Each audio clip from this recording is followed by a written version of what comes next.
priest at Samambula Sikh temple. And I must mention that he is youngest Sikh priest that we have in Fiji. So I would like to now please invite him to come and present his views.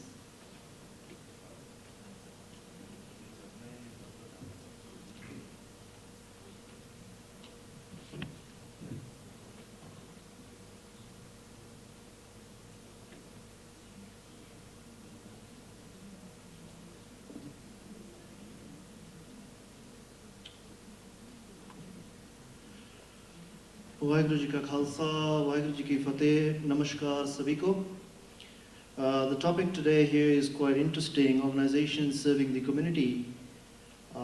Today, in this very century, it is very important for organizations, whether they are government organizations, non-government organizations, civil societies, or any religious organizations serving the community to come together and actually work on a number of issues. Now I'm here representing the Sikh Gurdwara Prabandhak Committee, Suva, Fiji. Now, recently, just a bit of history, the Samambula Sikh Temple, it was established 1923.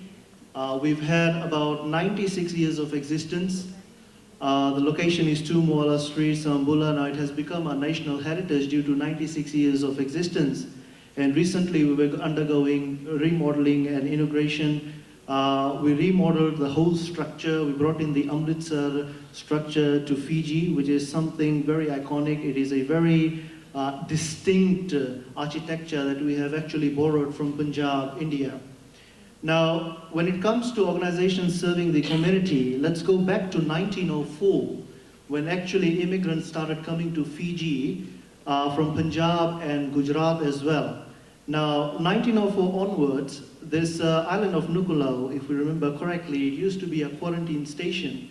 What used to happen was, back then in India, when they did not have high standards of education, not everyone had the privilege of getting education in English and stuff.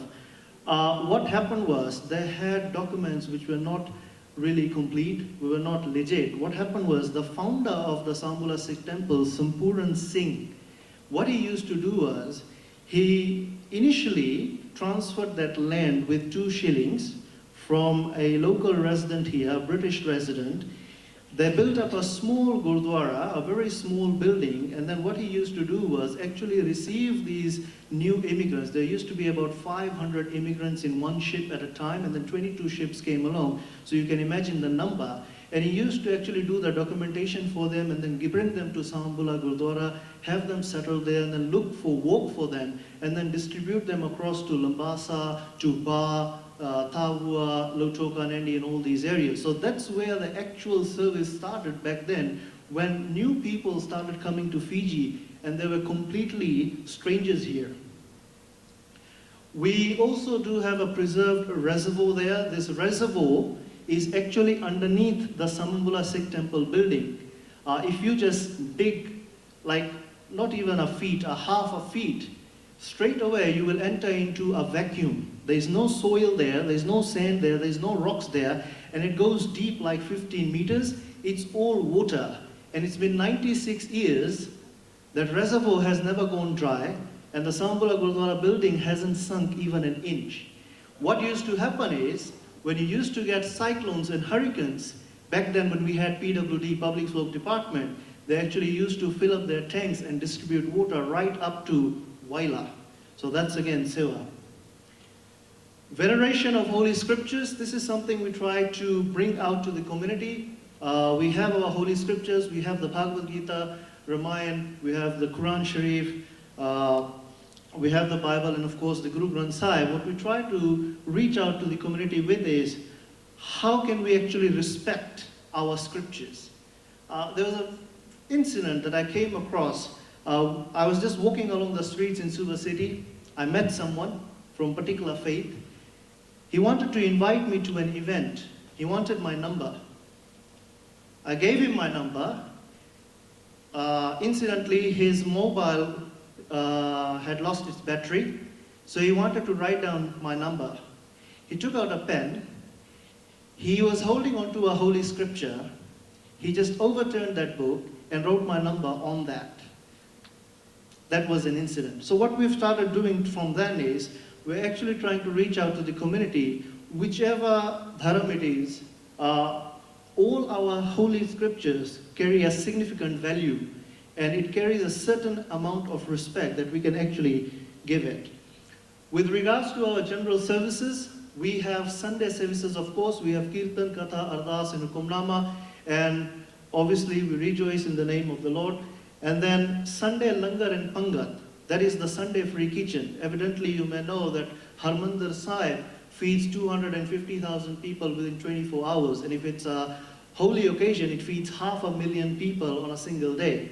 We are a very small organization in Fiji. We are a minority. We're not able to afford every day, but Sunday is a must. We have a free kitchen for the people of Fiji. Daily Gurmat counseling in multiple languages. We have, into our new Gurdwara building, we have integrated a projection software that actually translates Gurbani into Gurmukhi, Punjabi, Hindi, and English as well.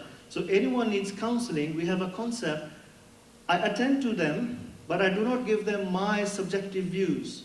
What I will do is, I will listen to their problems, I will actually do a small prayer for them, and then refer to Guru Granth Sahib, whichever random page comes up, I actually counsel based on what Guru Granth Sahib has to say, not what I have to say.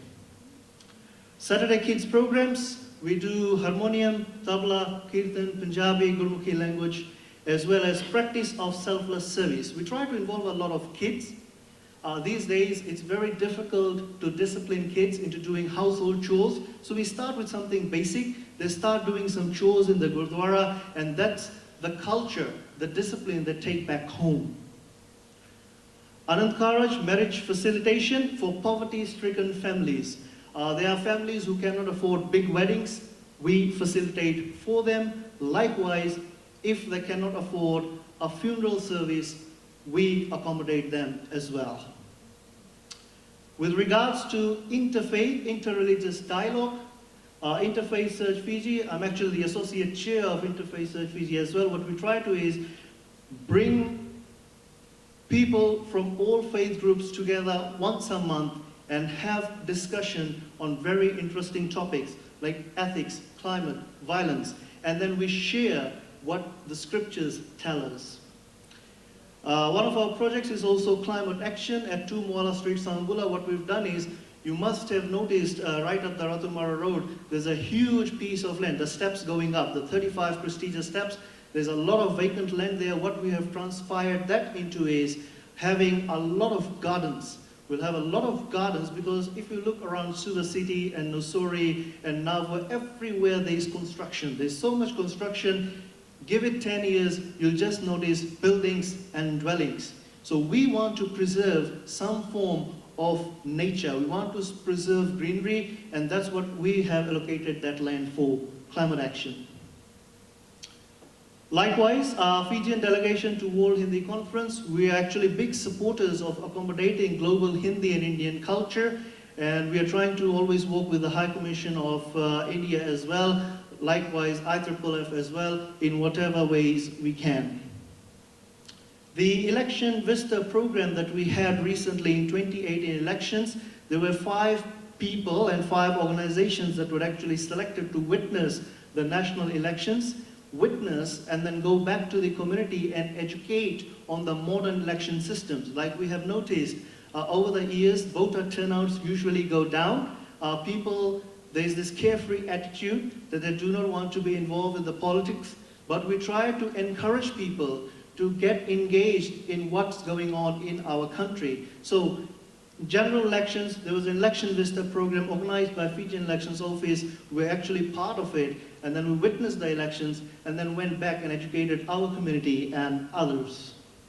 Pacific Partnership to End Violence Against Women and Children. Last year, you must have noticed across Damodar Cinemas, Live Cinemas, as well as Fiji TV, there was an ad going around, a video ad, for 16 days of activism to actually end violence, and it was each member of each particular faith group stating a sentence from their holy scripture on what the scripture states about violence. And recently, just now, 2019, SDPC Suva Fiji is actually in partnership with a South Korean agency, HWPL. They are peace advocates.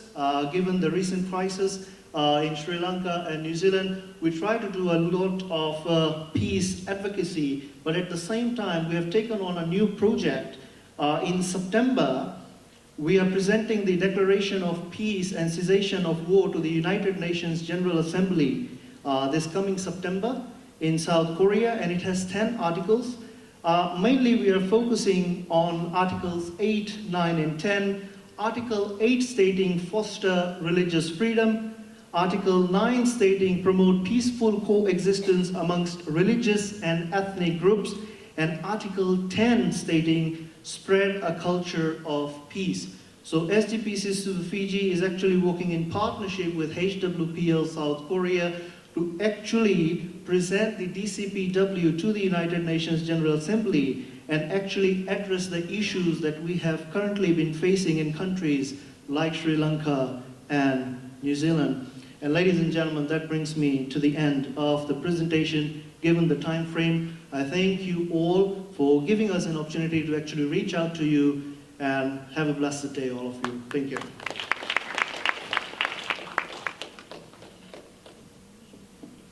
Thank you so much.